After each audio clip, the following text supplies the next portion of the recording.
Monday NBA DFS. We have 8 games breaking down tonight. I've already got DraftKings lineups built out and simmed on the screen. Going to be going over some of the results of those, looking at top projected lineups, best core plays at each position. Then afterwards, we'll sim out FanDuel in the second half of the video and do the same thing. Look at top lineups and the top projected players at each position. Only thing I ask you as you're watching this, like, follow, subscribe. And if you want to sign up for our NBA package, we do have a promo going on. Promo code Millie is going to get you 20% off when you sign up for the first time. And today is the last day for that sale. If you guys want to take advantage, use the link below and sign up with that promo code Millie, M-I-L-L-Y, all capital letters.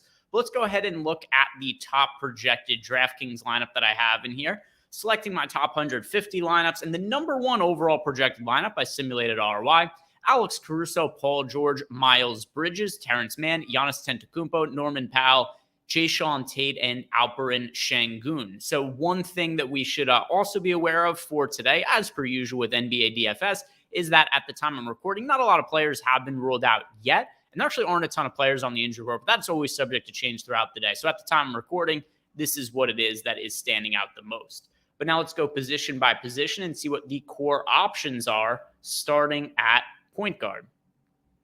But point guard, the players I have north of 20% of, it is Podziemski and then also Mike Conley. So we look at the situation with the Warriors that are playing in the late game. We have a 10 p.m. start time for the Warriors, and every single other game is going to be locking at 8 p.m. Eastern time or earlier. So even if we have a value play who's like kind of fringy, we have him project for 21.77 fantasy points, we do have the option to, it's easier to swap off him in the 10 p.m. slot than swapping off like a 7 p.m. value option who's kind of fringy, because if value opens up, throughout the slate, if players are late scratch, well, you can't really do anything if the player's already locked. So I do assume that as we get closer to lock and as the slate goes on, he's going to be somebody who ends up getting into less of my lineups. Mike Conley in 24%, also Fred VanVleet there in 14% of lineups.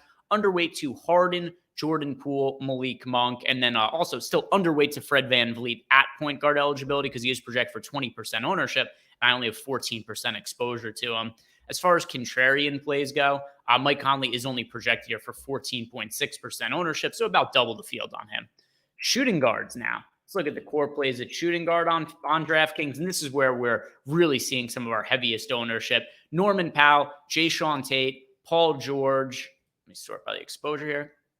And Norman Powell, Jayshawn Tate, Corey Kispert, Paul George, and then Podziemski again. So when we look at the situation right now with the Clippers, and the reason why we're getting to a bunch of guys like Paul George, and we're also going to see Terrence Mann showing up in a little bit too, I assume we look at most roster players. Starting lineup change for the Clippers. They went with Terrence Mann starting over Russell Westbrook last game. Westbrook didn't even really play a whole ton. He was really, 20-ish minutes for Russell Westbrook. I think that's probably what we're going to expect going forward unless there's some sort of injury.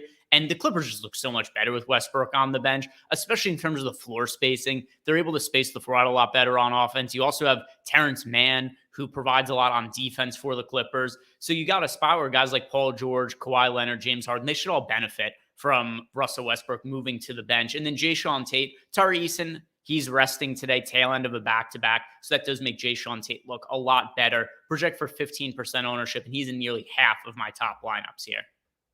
Underweight to Harden, Poole, Green, Monk, KCP, Caruso at the shooting guard spot here. So when it comes to James Harden, he is somebody who I think benefits from the absence of Russell Westbrook.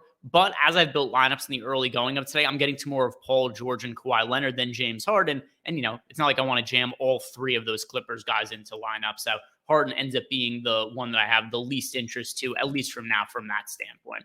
Small forwards getting to most of Norman Powell, Miles Bridges, Jayshawn Tate. There's Terrence Mann, Corey Kispert, Paul George, Coulibaly, McDaniels. So weren't really getting to very many point guards, but you see like some of these shooting guards, small forwards. This is where a lot of the core plays are for me on this slate. Norman Powell also benefiting from the starting lineup change the Clippers went with. Powell ended up playing more than Westbrook off the bench last game. And then Miles Bridges, you're looking at a guy in Bridges who, he's had obviously a ton of off the court issues, but if we're just talking about him as a fantasy option here, he's underpriced compared to where he was a couple of years ago. And now we've got Miles Bridges, who doesn't really seem to have lost a beat. He's playing over 30 minutes right out of the gate in his return to the Charlotte Hornets. So Bridges looks good. And then Terrence Mann, extra minutes for him in the starting lineup. Kispert, more of a fringe play, projected for a bunch of ownership, but he's good position eligibility at shooting guard and small forward. He's cheap, and there just isn't an abundance of value right now. Same deal goes with Koulibaly for Washington as well. Coming off the bench, we have him projected for 23.41 fantasy points. He was a top 10 pick in the draft, and he's performed fairly well so far. Appears to be a high upside young player. Our forward core options on DK, we have Bridges, Mann, and guys that we already had talked about there at the small forward spot, but then get into some exposure here to Michael Porter Jr. and Danilo Gallinari as well. As for Giannis, 15% of them, slightly overweight to the field. If I can only pay up for one guy today, though, the answer is going to be Jokic for me. I mean, he's averaging right around 2 fantasy points per minute to open up the year. He's been a monster. Whenever there's a slate that Jokic is on, it's hard to justify paying up very much for other guys. So that's why I don't really get to a ton of Giannis here. Gallo, kind of a fringy value option. Terrence Mann, Bridges, those are the guys really getting the most exposure to here. Underweight to DeMar DeRozan, Kyle Anderson, Keegan Murray, and Jimmy Butler at the small forward, power forward spot this was. Center, let's see what we're getting to as far as Jokic is concerned. And a lot. So just talked about how I don't have a lot of Giannis, because if I can only spend up for one guy, it's going to be Jokic. And yet Jokic in 61% of my lineups. We have him projected for 69.1 fantasy points. It's just ridiculous. The other day I was doing this, we had him projected for over 70 fantasy points. It seemed really high. Some people said, hey, doesn't that projection seem high to you? And then he went out and scored nearly 80. So, I mean, he's just absolutely ridiculous, Jokic. If you want to go a little bit cheaper at center, also getting to some of Şengün and Kevon Looney here at the spot. Underweight to Mark Williams, Daniel Gafford, and Brook Lopez as of now, as far as players with center eligibility. I was getting to a lot more of Mark Williams earlier in the day, but now that it's looking like there's a few value options that are kind of standing out, it's just my center exposure gravitates more towards Jokic. And it's not even like these are the best value plays in the world. It's just guys that exist that are like okay points per dollar. And it's just Jokic is such a great option that the Sims are getting to me as much Jokic as possible. So that's a roundup of DK. So now we'll go and look at FanDuel. Upload my FanDuel lineups that I've already built out, and we'll see what pops up there. So for FanDuel now, hopefully I selected the right file, because I've also done some NFL content today. And yeah, simming. So I think I did the right one. In the meantime, while this is simulating out, lineups are all playing against each other. I'm going to read off the current injury report that we're looking at for NBA. And, not all that crazy for an 8-game slate. Oftentimes we'll see a ton of players on the injury report. Today, certainly some that are notable, but nothing like too crazy. Kevin Huerter is questionable. Killian Hayes is questionable. If Hayes is out, Jaden Ivey is going to be the value player that I get to the most. If Kevin Huerter is out, then we can look at Chris Duarte. Duarte played north of 30 minutes last game in the absence of Huerter. So Duarte would be one of the best value plays on the slate if Huerter doesn't go. And then also keep an eye on the Boston Celtics, tail end of a back-to-back. We know how deep this team is. They're playing for the finals. Regular season not massively important to them. So I wouldn't be shocked to see us get some players sitting from the Celtics tonight. Top 150 lineups, favorited on FanDuel. Number 1 overall projected lineup. Drew Holiday, Mike Conley, Paul George, Dylan Brooks, Andrew Wiggins, Jayshawn Tate, Giannis Antetokounmpo, Zion Williamson, and Zach Collins. And now we'll go position by position. Same deal as with DraftKings, and see who the core players are at each spot for FanDuel. Starting at point guard, we have James Harden. So Harden projecting way better on FanDuel than on DK. He's expected for 43% ownership. I got to him in 55% of my top lineups. So Harden, Holiday, Conley, Reggie Jackson, those are your core plays at point guard. Underweight to a point guard to Jordan Poole, Jalen Green, Fred VanVleet, Damian Lillard, and Emmanuel Quickley. Shooting guard core options. What do we have at shooting guard for FanDuel? James Harden, point guard and shooting guard eligible, so that's why it shows up a bunch here as well. Dylan Brooks, Paul George, Norman Powell, Klay Thompson, rounding out the core guys at shooting guard, and then underweight to Jordan Poole, Jalen Green, Kentavious Caldwell-Pope, Emmanuel Quickley, Alex Caruso, Malik Monk, as some other players were underweight to with guard eligibility.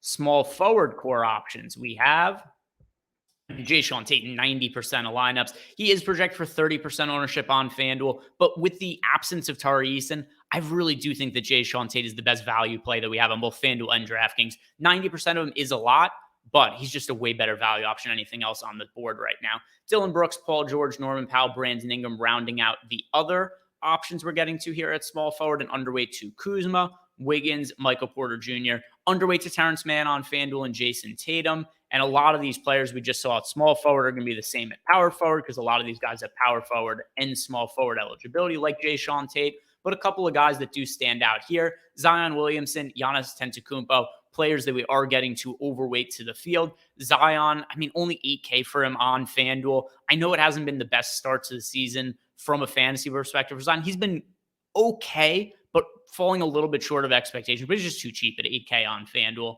Giannis looking like a little bit better of a spend-up option on FanDuel than DK, which is pretty common for Giannis because the pricing is a little bit softer on FanDuel, but then also you get in the defensive stat bonuses, which really help Giannis more on FanDuel than on DK. And then Zach Collins, another core play for us here at power forward. Underweight to Aaron Gordon, Kyle Kuzma, Wemby, Wiggins, Tatum, and Sabonis at power forward.